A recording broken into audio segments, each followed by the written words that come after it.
Singapur Havayolları Avrupa Bölge sorumlusu Joey Seow'la birlikteyiz. Kendisi şimdi bizim sorularımızı yanıtlayacağız. Hello, welcome again first.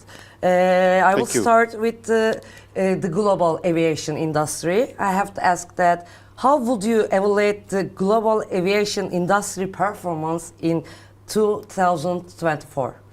I would say not just in 2024, but over the last 2 years, the global aviation industry has performed remarkably after COVID. Yeah. During COVID, there were many experts who said that travel will be totally different after the pandemic, and many have been proven very wrong.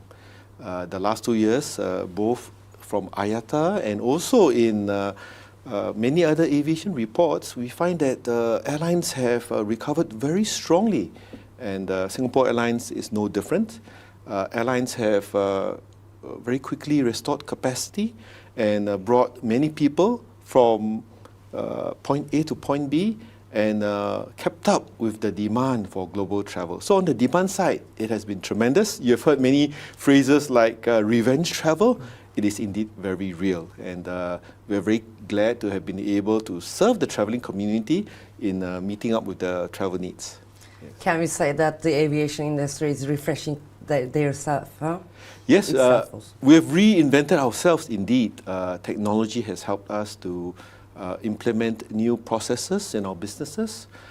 We have also, in Singapore Airlines, been able to introduce new product features. You may have read that over the last day, we announced a 1.1 billion upgrade in terms of our services to cater to the unstinting demands of our customers.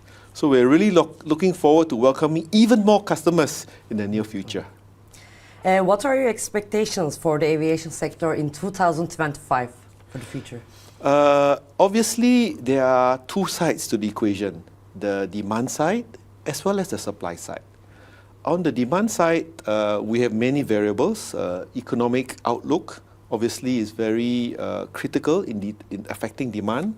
And generally, countries around the world are seeing positive economic outcomes. Interest rates, as you probably know on your show, are generally coming down, which helps to have a soft landing economy. And if inflation is kept under control, we see that demand will remain very robust. On the supply side, as airlines, we are very dependent on our suppliers to provide us the planes in order to mount our services. We are very glad to hear that in the case of one of our suppliers, some of the strikes have been called off, and we hope to be able to get more planes in order to provide more services, to launch more routes, to enable us to serve more of our passengers accordingly.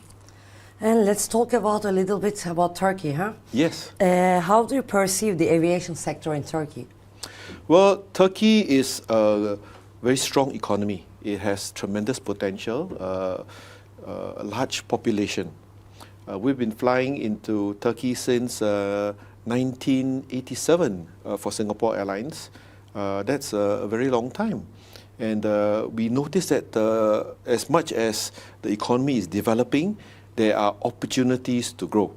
So we see Turkey as a very important market as part of the European market that we serve.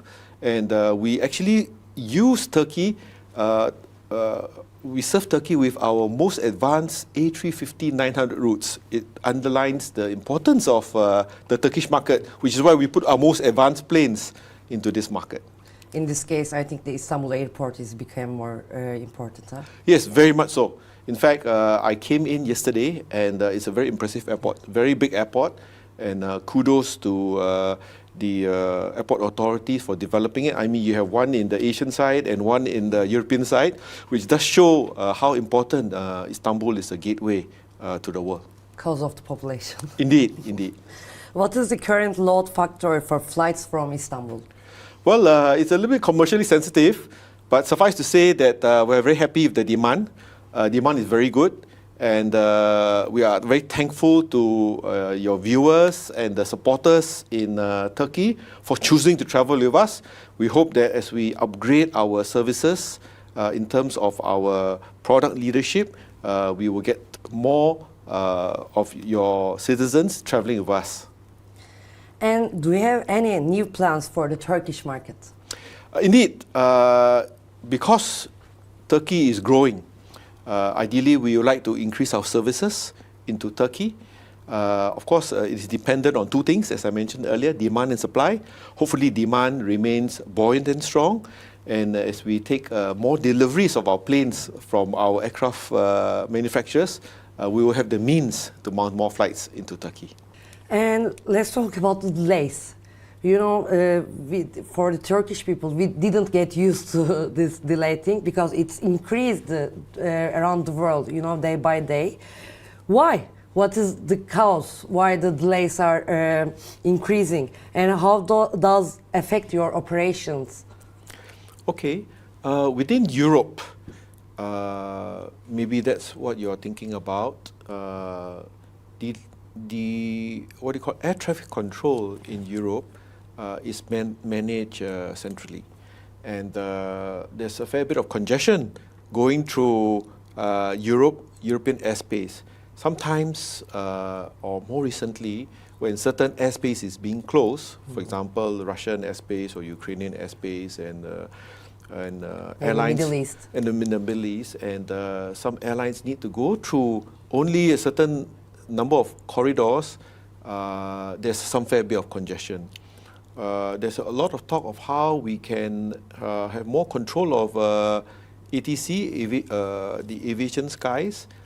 There's a fair bit of discussion on that, how technology can also help, and capacity will also help. So actually managing aviation delays, there are multiple factors.